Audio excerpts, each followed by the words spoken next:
I'm Stephanie, and welcome to the Reading Room. This is the playlist where I review what I read in the last month and do my best to keep it spoiler-free, or generally I will at least warn you if I'm about to spoil something. And I do want to preface this review by saying, as I always say, these are solely about the books and not about the authors as people. So let's go ahead and dive in and talk about the books that I read in April. So I started off the month with a horror book that I got from my Twisted Retreat book box that has been waiting patiently on my TBR shelf, and I wanted to support a fellow Stephanie, so I picked up The Final Scene by Steph Nelson. Let's go ahead and see what this one promises. When Brooke was kidnapped on her way home from work, she thought her life was over. That was 10 years ago. She's been held captive in an isolated cabin on the Oregon coast ever since, scrambling to follow her kidnapper's twisted instructions to the letter, because the price of a mistake is death. But when a new victim shows up, everything changes, including the rules. And this time, the only way to survive is to break them. So I would first want to start off this review by covering the trigger warnings that this book provided, just in case you want to skip over the entire review if you think anything might be a trigger for you.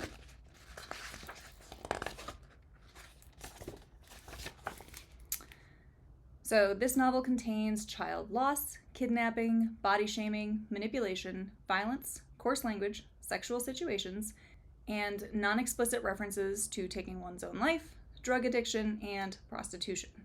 Please read with care.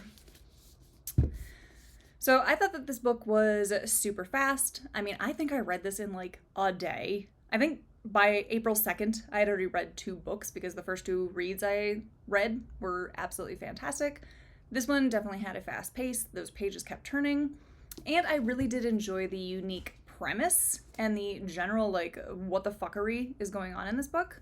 So our leading lady, Brooke, has been trapped in this person's cabin and is kind of stuck in this weird role-playing situation for 10 years, which is insane. 10 years? I mean, good for her for having that will to live, but after 5 years, I'd probably just take my chances trying to leave or just roll over and starve. So good for Brooke. Now, the reason Brooke hasn't tried to escape is her captors have gone all Suicide Squad on them and basically outfitted them with bomb necklaces and then set up a perimeter around this cabin. So they really cannot go anywhere.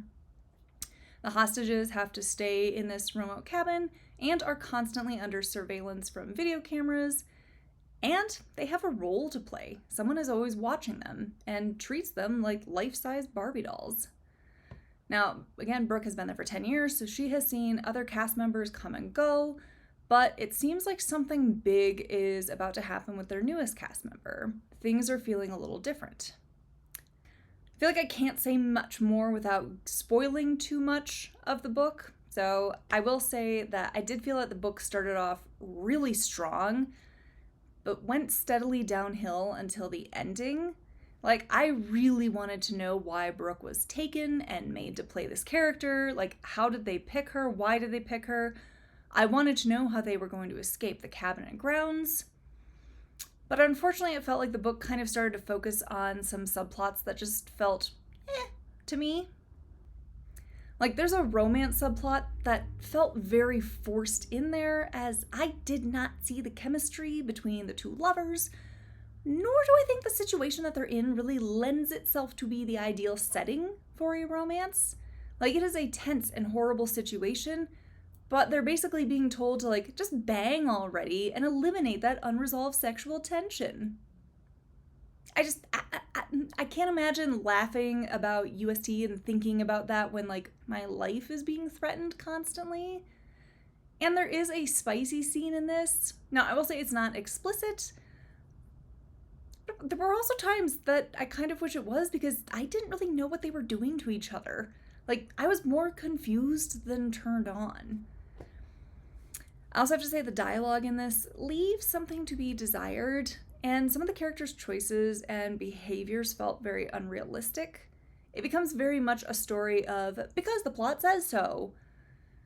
There's also a lot of point of view switching, which I felt could have been handled a little bit better. I also really wanted more of an explanation of the person who's holding them captive and making them go through these games, and understand why they're doing what they're doing and what they get out of it. Like, the person ends up being just too methodical to be just your average off-the-wall, like, crazy villain. But I also didn't understand why they do this, why they go through this and spend so much money on this thing. And again, this person has been doing this for years. You don't do something of this magnitude just for shits and giggles for more than a decade. What do they get out of it? I don't know. So I will say a good thing is there's some characters whose backstories do end up coming together and meeting, which I did really like. I also found it a little convenient, but I liked it, so I guess I should lead with that. And the ending in this just is so rushed and anticlimactic. Now, I don't know if my girl Stephanie here was up against her deadline or what, but that ending really could have been slowed down, really could have used some pacing help. And then the end of the book, you can request an epilogue by scanning a QR code. But honestly, I wouldn't recommend getting the epilogue downloaded. I don't think it added anything.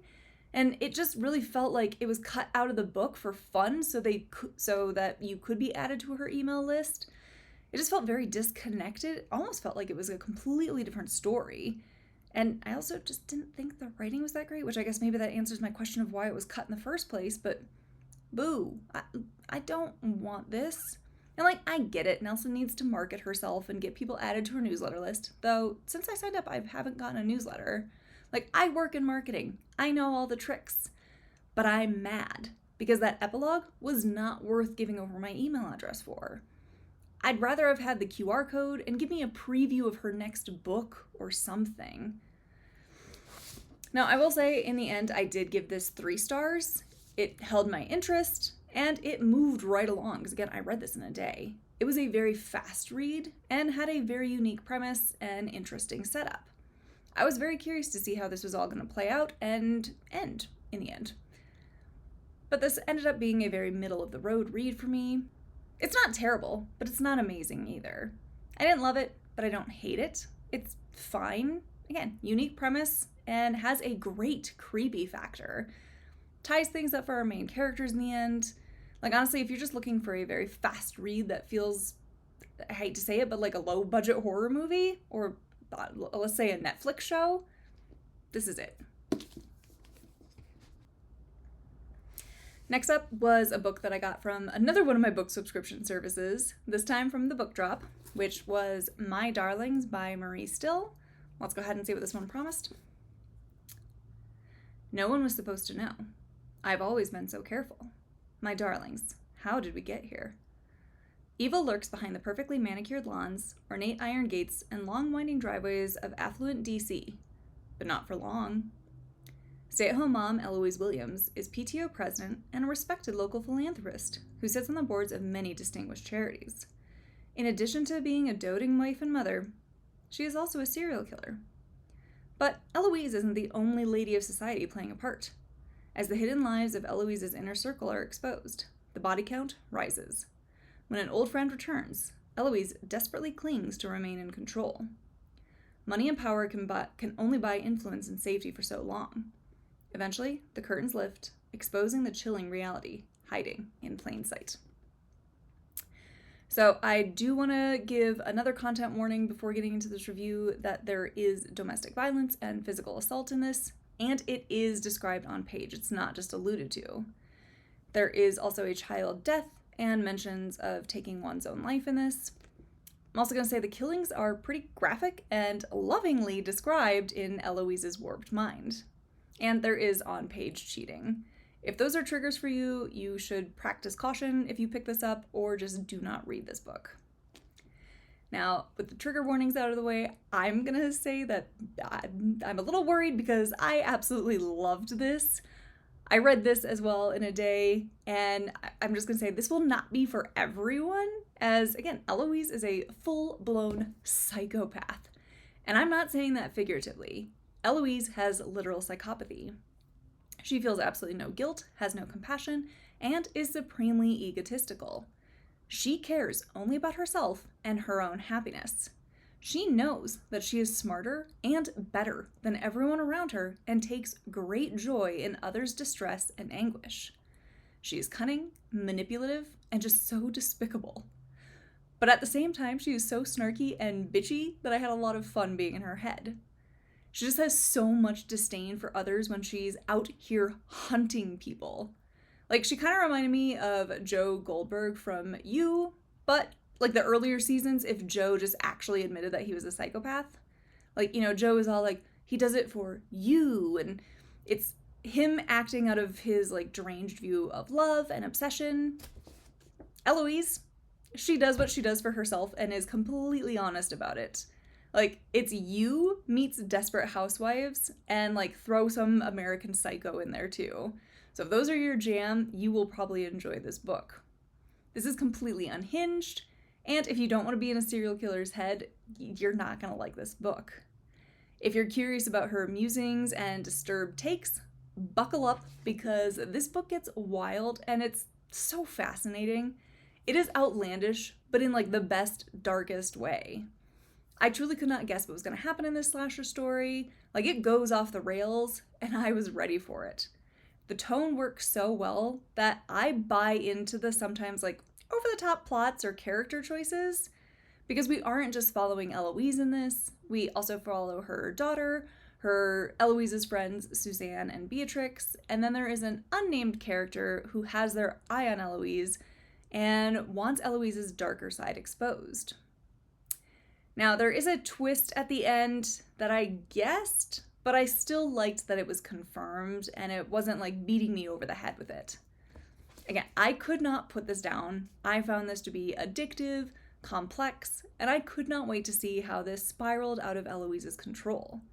This is deliciously dark, disturbing, and so twisted, and filled with revenge, and even some like genuine like good for her moments. I also thought the writing style and pace was great. It kept me engaged and made this such a fun read. I ended up giving this 4 stars. This is definitely going to get a Books and Bubbly video, as I have so much to say about it, but it will go into like spoilery territory. This was wild and in the best way. Again, if you like You and the like deviant style and tone of that, you will probably also really like this. And I am really excited to see what Still comes out with next. Next up was a Book of the Month add-on, which was The Change by Kirsten Miller. Let's go ahead and see what this one promised. After Nessa James's husband dies and her twin daughters leave for college, she's left all alone in a trim white house near the ocean. In the quiet of her late 40s, the former nurse begins to hear voices. It doesn't take long for Nessa to realize that the voices calling out to her belong to the dead, a gift she's inherited from her grandmother, which comes with special responsibilities. On the cusp of 50, suave advertising director Harriet Osborne has just witnessed the implosion of her lucrative career and her marriage. She hasn't left her house in months. From the outside, it appears as if she and her garden have both gone to seed. But Harriet's life is far from over. In fact, she's undergone a stunning and very welcome metamorphosis. Ambitious former executive Jo Levinson has spent 30 long years at war with her body. The free-floating rage and hot flashes that arrive with menopause feel like the very last straw, until she realizes she can channel them, and finally comes into her power. Guided by voices only Nessa can hear, the trio discovers a teenage girl whose body was abandoned beside a remote beach. The police have written the victim off, but the women refuse to buy into the official narrative. Their investigation leads to more bodies, and to the town's most exclusive and isolated enclave, a world of stupendous wealth where the rules don't apply. With their newfound powers, Jo, Nessa, and Harriet will take matters into their own hands. So this I picked up because it's a fantasy and I want to read more fantasy this year, and I ate this up. The female rage, loved it. The leading ladies taking back their lives and their bodies, here for it. Their little trio of badassery and feminine power was exceptional. This was so good. And one of the reasons I think it was so good is because I love the character of Harriet. I both want to be her best friend and just become her someday. Like, this bitch was funny and had absolutely no fucks to give whatsoever about what anyone thought about her.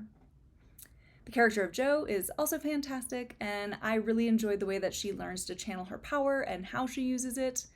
Now, Nessa is a little more reserved than the other two, but she's also such a good soul and has so much compassion for everyone that you can't help but fall in love with her. She does what's right because it's right, not just to come across as a good person.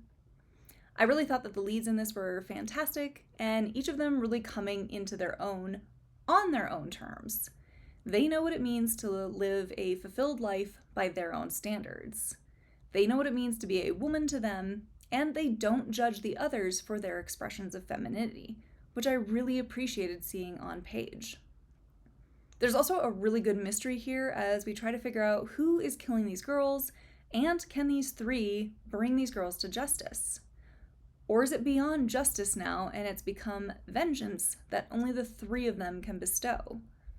The plotting was absolutely fantastic here, as we get clues about who knows what, who could be covering up something, and what all of these girls have in common. The plotting is plotting, y'all. Now, to say detractor, I will say the book does feel slow at times. There is a constant undercurrent of tension building throughout the book. It almost feels like the story is just vibrating and you're just waiting for it to explode at some point.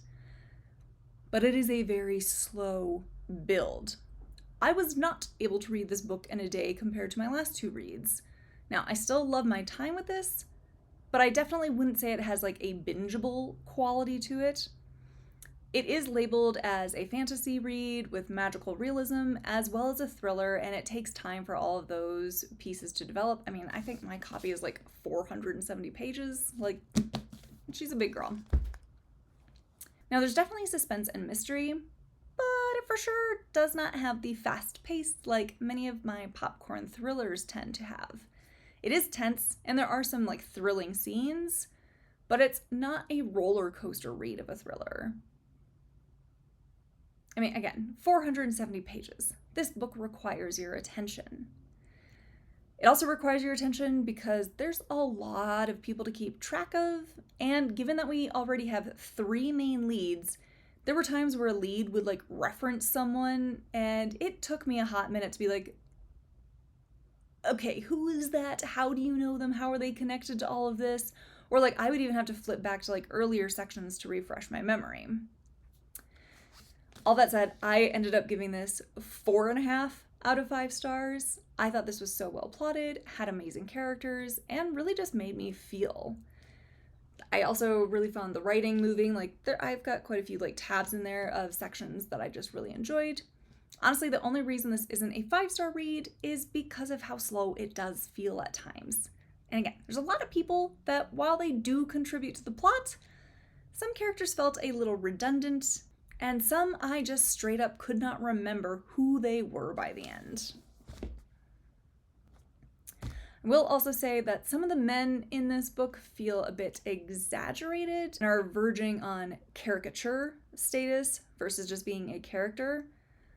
The man-hating was a bit heavy-handed and overdone at times for my liking. I do understand the point and the social commentary that Miller is making, but for me, it could have been toned down just a touch. I get it, men are bad. But I think it would have been a bit better if it had a bit more nuance. I also think if the cast of characters had been trimmed and maybe the pacing sped up just a smidge, this would have been a total 5-star read. If you want female rage and women taking back control and channeling everything they have into righting wrongs, and putting the fear of God into despicable men by using power that these men cannot control or understand or defend against, this is a fabulous and compelling read. I honestly thought this was a great feminist fantasy book and had such a original and unique idea. I haven't seen anything kind of like it. There's also going to be a Books and Bubbly video about this read, as I just found this to be so good and highly recommend it. So far, April has been treating me so well with my reads. Let's see if that trend continued. Next up was what I hoped was going to be a quick thriller read, While I loved the change, it was slow as molasses at times, and I needed something that would be like a fast, quick read and like palate cleanser. So I picked up Everyone is Watching by Heather Gudenkauf, and I do apologize if I am mispronouncing that, but let's see what this one promised. The best friend, the confidant, the senator, the boyfriend, the executive. 5 contestants have been chosen to compete for $10 million on the game show One Lucky Winner. The catch? None of them knows what or who to expect, and it will be live streamed all over the world. Completely secluded in an estate in Northern California, with strict instructions not to leave the property and 0 contact with the outside world, the competitors start to feel a little too isolated. When long-kept secrets begin to rise to the surface, the contestants realize that this is no longer just a reality show. Someone is out for blood, and the game can't end until the world knows who the contestants really are. So I said I wanted a quick popcorn thriller, and this fit the bill, mostly. Like, I even ate popcorn while reading this. Like, it has an interesting setup, and I was curious to see how the reality TV aspect could go wrong, and why someone is funding this entire venture just to get revenge on 5 specific people. Now, I'm going to say you have to suspend all of your disbelief for this. This is far-fetched. Like, you are so far past the line of reality that line is a dot to you. Now, hopefully people get that Friends reference, or I'm going to feel really old. Now, going back to the book. It spends a lot of time, like, holding my hand and making sure that I'm picking up on what should be subtle clues. In fact, there's even an error halfway through the book that I could not believe made it to print because it destroys one of the reveals. Like, editor, did you fall asleep while doing your job? And then later, when it's actually revealed in the story, the character's all, oh no way! But it's not shocking. We already know this because you messed up. Though even if it didn't have the typo or mistake, it was not a shocking reveal. You could see this coming from 10 miles away. There were also some points where it felt like the dialogue didn't match up, or someone would reply to someone and their sentence had nothing to do with like what the other person said. It just didn't sound like real conversations. Now, I will say I did like the locked room aspect of this book, and I was curious to see how all these people were connected, why the contestants were chosen. I did not like their little nicknames as they're used on the show, but then we also follow them by like their real names. Like, it didn't feel necessary to like add on different things. Like, surely the people watching the show would be able to remember their first and last names if they introduced themselves that way. It is like, and it kind of gives away or hints at like what's going on. It's just, again, be a little bit more subtle with some of the clues. There's also a point where they get like wine bottles with specific Italian words on them. And these words are meant to point out why they're on the show. I've been studying Italian for a few years. I could understand the words. So kind of took away from like the shocking twists when they finally understood what their words like meant. I know. I've already known what they mean. I didn't have the full background of what they meant, but it does kind of give away what's going on here. I have to say, I'm kind of torn on this. This was a quick read, and again, had a really interesting setup, which I was looking for. But there's something that just feels kind of incomplete about this book at the same time. It's lacking in several areas, like the character development and backstories, the setting, and at times the pacing. There were points where this felt like a first draft. Like, we've got our key points, and now it's time to go back and expand and build, and oh, it's already off to the printer. Okay, I guess we're done. Like, there's a character in this named Fern, and I could not understand her as a character or understand what motivates her. A lot of her internal dialogue seems to be written so that, like, we, the readers, are suspicious of her. But unless she knows she's a character in a book, I don't know why she's thinking like this. I also didn't understand the character of Mare, who is the best friend contestant. She's sweet one second, and then just, like, absolutely bloodthirsty and ready to push someone off a cliff in the next second. And we get some hints of the characters' past, but not all of them, so it made it really hard to be invested in seeing them facing some sort of like comeuppance or reckoning of their guilt and having their secrets exposed, because I don't care enough about them. The last thing I'm going to say is there were a lot of fake out like chapter cliffhangers. Just made it feel like the stakes were getting lowered instead of raised, because I stopped expecting anything thrilling to actually happen with these. It was always like, oh, a red liquid, and then it's blood. And then another chapter, oh, a red liquid. I'm like, obviously this person's not dying. Like, we've already done this 3 times. Like, I'm not expecting anything serious to happen here. The ending in this is also very rushed. And of course we have to get our villain monologue speech to explain everything, because the foundation wasn't done well in this. Sadly, I ended up giving this 2 stars. I debated between 2 and 3, but I don't think it's quite a 3. It's mediocre. I didn't love it. I didn't hate read it either, though. It's fine. Again, it's a popcorn thriller with a reality TV backdrop, and everyone is hiding something, and someone wants to expose them. But who? Why now? Again, good premise, but there's just something lacking in the execution for me. Your mileage may vary, as this does have a pretty decent reading on Goodreads. Now, I do want to provide a content warning, as there is essay involved in this book. Next up was a thriller that I've been wanting to read for a while, but for whatever reason just kept pushing it off, and that is The Return of Ellie Mack by Emiko. And apologies if I am mispronouncing that first name. I did obviously get this from Book of the Month, so let's go ahead and see what this one promised.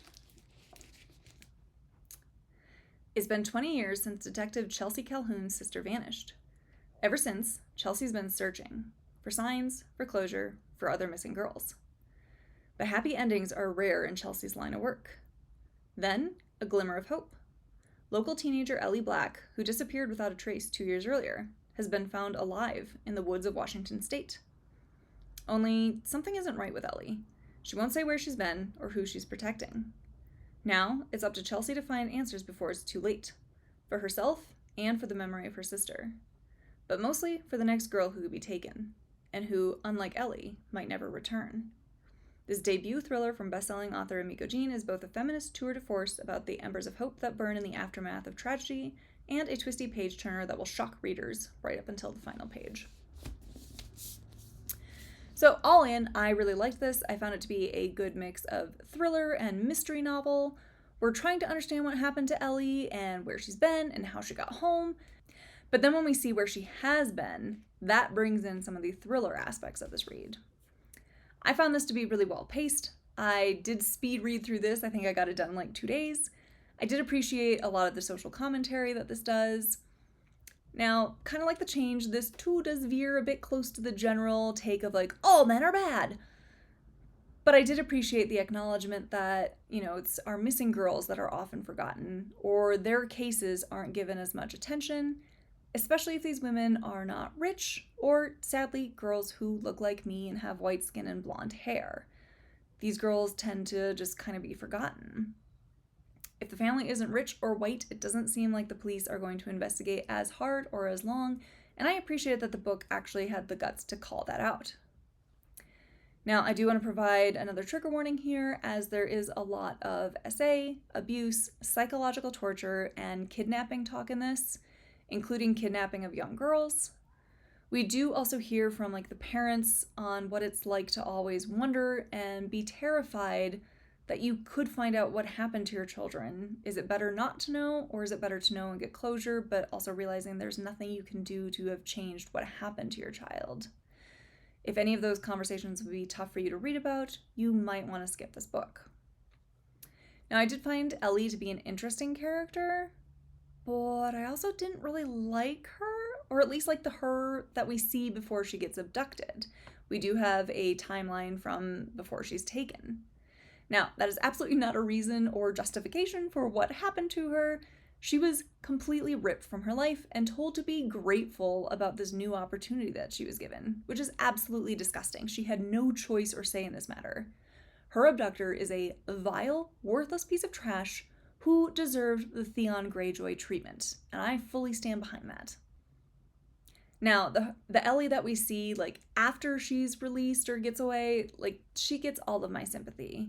She was in survival mode and has gone through some severe trauma and is definitely going to have a lot of complex feelings to organize and learn to live with. She does keep you guessing, and I will definitely give her credit for that. Our main character of Chelsea was kind of a conundrum. I wanted to like her, and I loved her dedication to her work and wanting to serve justice. But there were times that she kind of just goes off the rails or turns her blinders on, and it was very hard to follow. She gets tunnel vision a lot, and it felt like a lot of her investigative work was just lucky breaks or someone being like, look over there, the answer's right there. She also thinks back to her childhood a lot, but I honestly didn't feel a lot of emotion about what happened to make her the person that she is today. Kind of felt like it was just dropped to be like, well, here's your explanation. But there was no like emotional depth. I will say I also guessed one of the plot twists early because of how the clues were written, but the explanation behind the reveal I didn't feel was that great or really well established. There just wasn't enough groundwork for that reveal to work for me. I also felt there could have been more done with another reveal and like setting up the breadcrumbs earlier so that it would have been a lot more satisfying. It works for the story, but I think it could have just had a little bit better payoff by having more being done with it. There's also a character in this that really only seems to serve a purpose in one scene and to be like a misdirect, so it ultimately doesn't mean much, and I actually wish this non-entity had just kind of been cut from the book. This was tracking to be a 4-star read. Now, I will say the ending did bring the rating down a bit. It's still coming in at 3.5 stars. I do think this was a great read, had an engaging mystery, explored how twisted people become who they become, and I really did like Chelsea's fierceness and determination to figure everything out.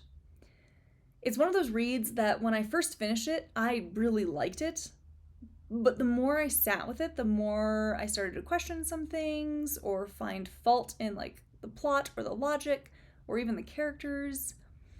I think that maybe if this had had a second pass and weaved in a few more clues, developed the mystery just a bit more, made Chelsea a bit more two-dimensional, and gave some characters more to do in the story, and I guess didn't rush the ending because the ending is a bit rushed just because it felt like we had to get to the aha moment.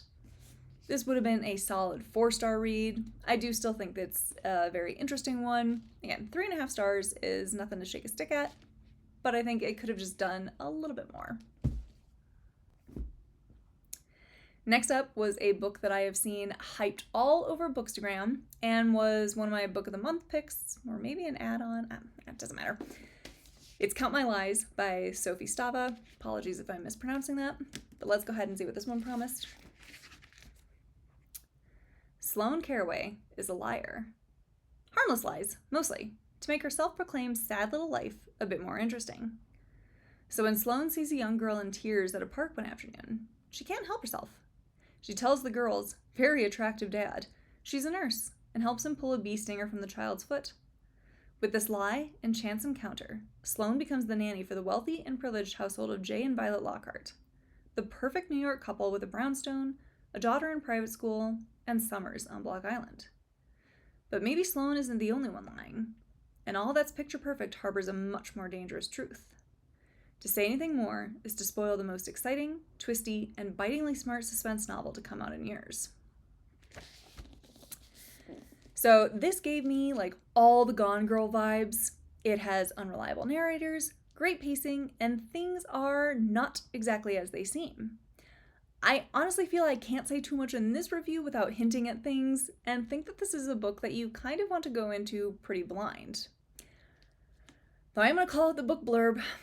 There are some decent twists in this, but I don't think it's doing itself any favors by saying that this is the most exciting, twisty, and bitingly smart suspense novel to come out in years. It's good, but like, let's tone it down a notch. Let's be a little bit more humble here.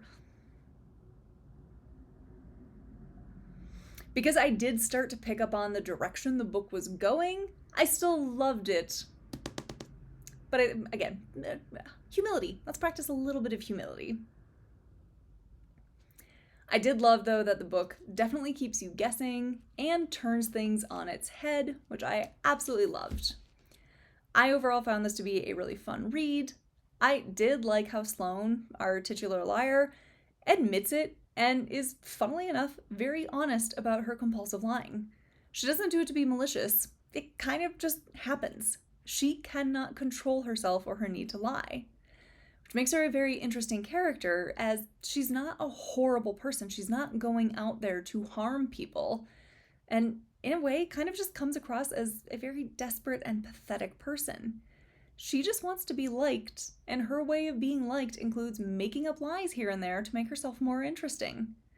When she's not lying, she's actually kind of funny and can be very polite and caring. You want to root for her to stop lying and just get a hold of herself, but there are times when she does push things too far that it's kind of like, girl, you're on your own. Like, you got yourself into this mess. So the couple that Sloane starts working for, Violet and Jay, are the picture-perfect couple with their adorable daughter and perfect life. Sloane wants in on it and will do whatever it takes to become a part of their life.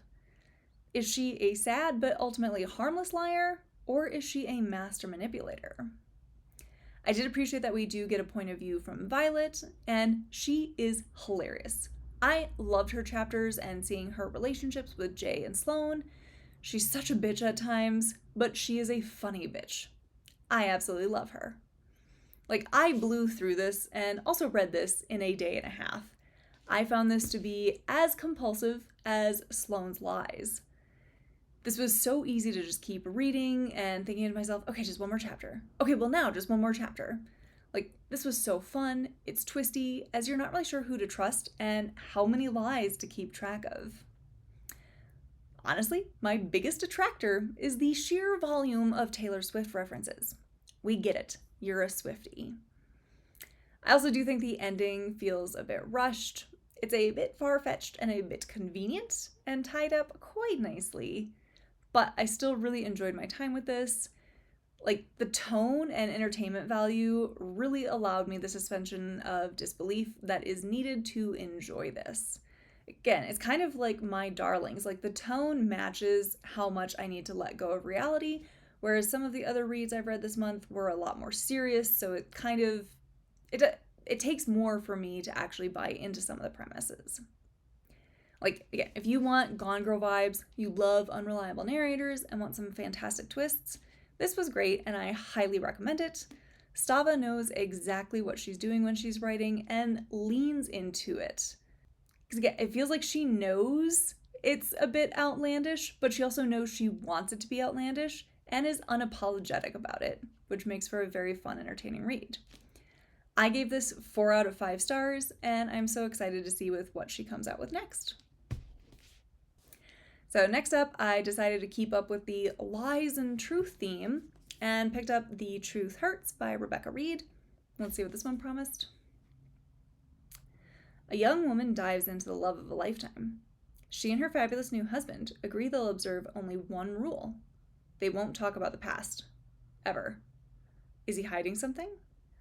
Caught up in a whirlwind romance that starts in sunny Ibiza and leads to the cool corridors of a luxurious English country estate, Poppy barely has time to catch her breath, let alone seriously question if all of this is too good to be true. Drew is enamored, devoted, and okay, a little mysterious, but that's part of the thrill. What's the harm in letting his past remain private? Maybe he's not the only one. Fortunately, Drew never seems to wonder why his young wife so readily agreed to their unusual pact to live only in the here and now, and not probe their personal histories. Perhaps he assumes, as others do, that she is simply swept up in the intoxication of infatuation and sudden wealth. What's the harm in letting them believe that? How far will they go to keep the past buried? Isolated in Drew's sprawling mansion, Poppy starts to have time to doubt the man she's married, to wonder what in his past might be so terrible that can't be spoken of, to imagine what harm he might be capable of. She doesn't want this dream to shatter, but Poppy may soon be forced to confront the dark truth that there are sins far worse than the sin of omission. So this was definitely slower compared to Count My Lies, and I probably should have read a palate cleanser between them, as I didn't like this as much as I expected, but that could be because it followed a really good thriller. So I had a few issues with this. The first is that it is slow and it feels like nothing is happening for long stretches at a time. It is very slice of life and very real. I don't come to books for that. Like, it just, I get it. She has to do stuff around the house. So do I. Like, can you tell me a thrilling story instead? And it's worse because Poppy is mostly complaining about how bored she is. And so am I. I mean, after she moves into Drew's home, people are treating them really weirdly and acting very hostile toward them. She's wondering what their problem is. Well, just ask. Like, Christ, Poppy. It's more ridiculous when she starts making a comparison to the book of Rebecca, where she was mad at the protagonist for complaining about being bored and not asking basic questions. Pot calling the kettle black much there, Poppy? God. There's also a scene where Poppy, like, calls someone and asks them to Google something for her. What? Like, you're so bored and your fingers aren't broken. Why can't you Google this? Like, it's just so contrived so that somebody else can tell her a bit of information that she needs to know. Next up is this book feels very shallow. It's in third person, so there's a lot of narrative distance already. And I don't mind third person because it does allow you to keep certain things hidden from the readers instead of forcing like main characters to think in really roundabout ways. That is also annoying. But we have to know the characters. I don't know much about Poppy or understand her motivations for anything. Like, at first she seemed to be somewhat like sassy and independent, but then basically just turns into a human puddle when she meets Drew. She doesn't know how to put out forks or anything. There's also a point in this where it seems like the house is haunted and things are happening because the house doesn't want Poppy there.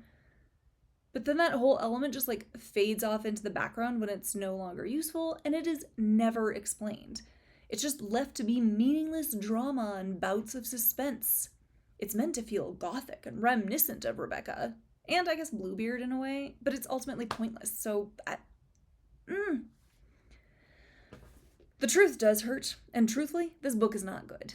This isn't a thriller or even a mystery, as Poppy goes out of her way to not ask questions or investigate anything. Again, she's asking other people to Google stuff for her. When she finally does do something and gets answers that are obviously lies or trying to put her off course, she just accepts them, even though, she feels like a tingle down her spine and, her brain's trying to tell her, like, something feels a little off and weird about this. But no, these people couldn't be trying to mislead her. She gets so close and then told just to look away. And so she does, and off she goes. It also feels like a lot of this book just spends a lot of time on them sleeping together in Spain, moving into a mansion that overwhelms her, and then her bringing her friend Gina over to help decorate. This book spends so much time describing the wallpaper, the cookware, the cushions, rather than building any sense of suspense or air of mystery. And then there's this weekend where Drew's friends come to visit. That just felt so fucking weird. Like, there are scenes that feel so random, and then they're just shoved in there. Like, nothing matters or has explanations in this. I really wish I had DNF'd this, but I kept thinking, like, surely something exciting and thrilling is going to happen any page now. It does, in the last 10 pages, but it is so over the top and insane that I kind of can't even be happy that something finally happened. Like, God, I was really hoping that it was going to be revealed that the house actually was haunted and then was going to catch fire with all of these horrible characters trapped inside it. It really reads like Reid is, super pleased with the reveal at the ending, but honestly for me, it just felt like she showed her ass. The ending is hot garbage, supremely rushed, and just ludicrous. There's no foreshadowing and no reason for the book to have the ending that it did. Yeah, it feels like the ending is just there to be shocking. It is shocking. Shockingly terrible. I should have DNF'd this, but I powered through, and I am giving it 1 star.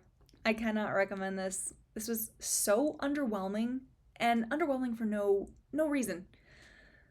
I'm really mad at having wasted money on this. Once I get my wine club review done of this, I might just recycle it. Not even recycle it in like a free little library so somebody else can read it. Just have it turned into something else.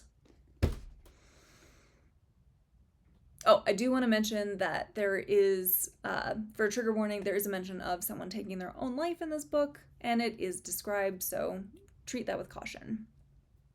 But honestly, just don't even read this entire book. It's bad.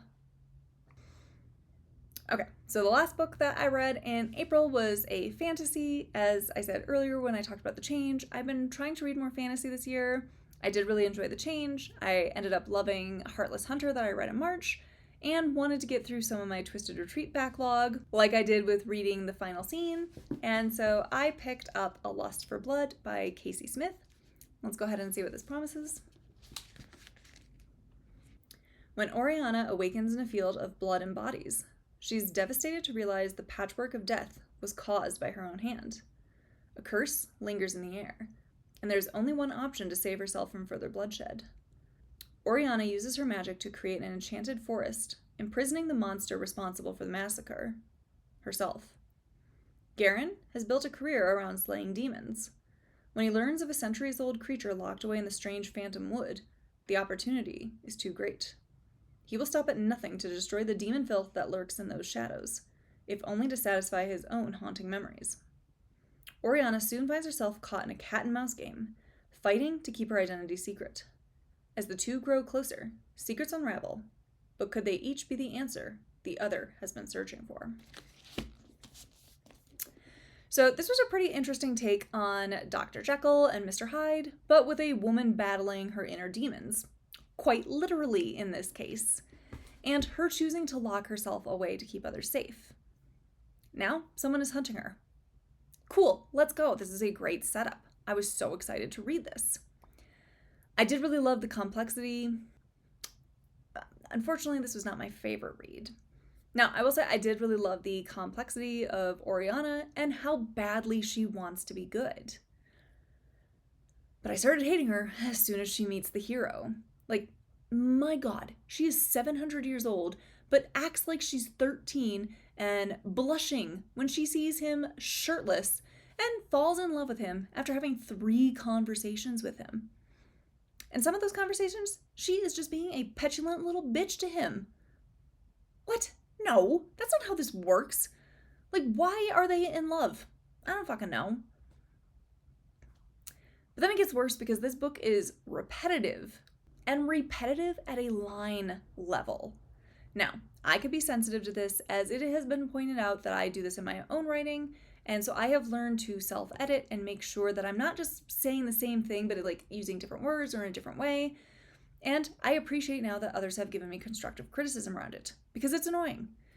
Like, things would be repeated, but just slightly different.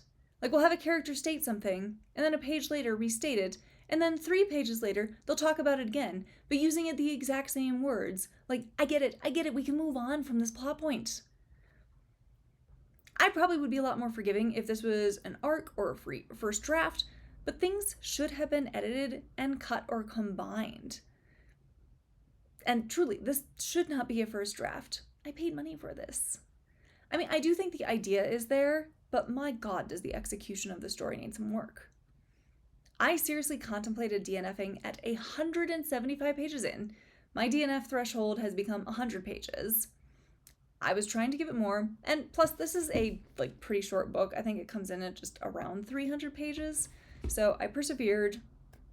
And sadly, I think this book could have benefited from being a bit longer, though I probably would have given up if it was a bit longer. I only made it through because I knew there's not that much more to go, but it could use that time to build the groundwork. It just needed a little bit more fleshing out. I'm also going to say I got pretty distracted with how many times people are groaning in this, or how many times they simply stopped having a conversation to create a sense of intrigue, or, they have to save something for later. There are so many instances of Garen thinking to himself, well, that's odd. Maybe I should ask her about it, but I won't. We'll have time later. You're talking about it right now, Garen. You have time. Like, it's so contrived just so that the plot can happen and we have things to build on. Now, I do think that Smith did a great job with writing the descriptions of the setting and bringing her world to life. I could easily see this story taking place. I could see the characters. I understood the world and how it worked.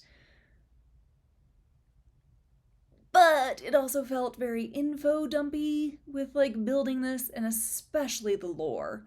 Oh my god. There were so many mentions of this curse. And then there's at the beginning when Oriana's getting ready to lock herself away. She keeps talking about this character, Anthes. I think it's based on Greek mythology, so I do apologize if I'm saying that wrong. But it's all, oh, Anthes and what he's done. But then it's just, oh, we're so scared of him and what he's done. Can we meet him? Can we find out what they've done? It just felt very much like the, hee, I have a secret that I'm going to hint at cryptically forever, and then you're just going to be mad when I finally explain what's going on. Like, piss or get off the pot, Smith. Now, I will say I was a bit confused for a while about Oriana and her magic and her abilities and where it comes from. Because, like, looking at the cover, I thought she was going to end up being a vampire. Like, she's eating somebody's heart. So I just assumed, like, and it's a lust for blood. Like, she is a vampire-ish creature, but she's also a demon, but she's also not. She also has magic. But it's kind of just, like, all thrown at you. So I really don't understand where it comes from, what the limitations are. It just really felt like we could have done a prologue of Oriana locking herself away. And then when Garen finally meets up with her, then we do the reveal of what led to that through other characters or exposition. Because this was pretty choppy as hell in the beginning. So we start with like Oriana in a scene, and then Garen, and then Oriana, and then Garen, and then Oriana, but it's in the past, and now she's locking herself away. Like, I just truncate it, and then build the rest of it out later when we have time for it. Again, super choppy in both the writing and the plotting. This is sadly a case of the story is good. The book itself is not. Truly, this reads like a first draft. Or in a way, it kind of reads like fan fiction, and there's nothing wrong with fan fiction. But you often get to read it for free. When I'm paying for a book, I expect it to be pretty edited and polished. Now, I do want to say I applaud Smith for getting her story out there. It takes a lot to get your book published, and I do celebrate her for that, because that is a big accomplishment. But I still think that this needed a lot of time to develop, and it needed some serious editing. This should have been a DNF, but I finished it, and like the truth hurts, I'm going to have to give this 1 star. There's also going to be a wine club episode about this read. Man, April started out on such like a high note and then really took a nosedive there in the end. Now, if you have any recommendations for what I should read in May, please feel free to drop your suggestions in the comments below. Otherwise, I look forward to seeing you next month in the reading room.